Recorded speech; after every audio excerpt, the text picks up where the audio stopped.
if they are in the control group, and the lowest stress response if they're in the experimental group. That's a huge treatment effect. Over here, you don't get the same degree of treatment effect. So these treatments are working for some, but not for all. What about childcare?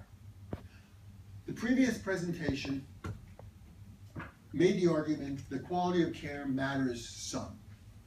And it matters some, especially to cognitive and language development. It doesn't matter much at all to social and behavioral function. Well, you know what? Maybe in both cases, that's not quite right. Maybe that general claim about quality of care misrepresents what's going on. That is, maybe it's the case that quality of care matters more for some than it does for others, and unless we start with the proposition that some are more likely to be affected than are others, we will misestimate and we will misunderstand, thereby, the influence of quality of care. Well, we went into the NICHD study, my student and I, and we addressed this question. Well, actually, before we did, somebody else did. And here we see, looking at executive functioning, capacity to plan, to delay gratification, which is so important for succeeding in school at 48 months of age, being predicted by average hours in childcare from 7 to 36 months of age. And what you see again is that, in this case, by physiological activity, you have a very different pattern of effects. That for some kids, quantity of care doesn't matter at all. For other kids, it matters in a for better and for worse manner. We looked at it with regard to quality of care and infant negative affectivity, negative emotionality, difficult temperament, measured when kids were 3 and 6 months of age. And we looked at the child care quality across the first 4.5 years of life, predicting their problem behavior in kindergarten.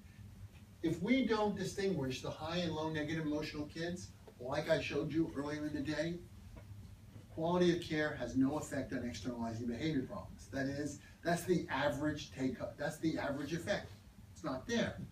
But when you sort out the kids, those who are highly negatively emotional and those who are low and negative emotional, what do you find?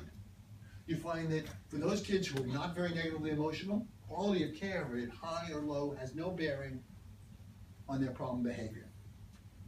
But for those kids who are high negativity and low quality care, there's your diathesis of stress, there's your dual risk, the most problem behavior. But let's not call negative emotionality a risk factor, because when those kids with exactly the same level of negative emotionality get good quality care, they have the least problem behavior. In other words, the earlier conclusion that quality of care is unrelated to social behavior looks inaccurate. It is true in general on average, but if you turn up the power of the microscope, if you dig a little deeper, if you entertain the notion that children vary in their susceptibility to environmental influences, and in this case in particular, that high and low negatively emotional babies vary in their susceptibility, all of a sudden you discover that quality of care matters for problem behavior. And you know what? I left home that I didn't put the slide in, but when we look at these kids at 15 years, we find just the same thing.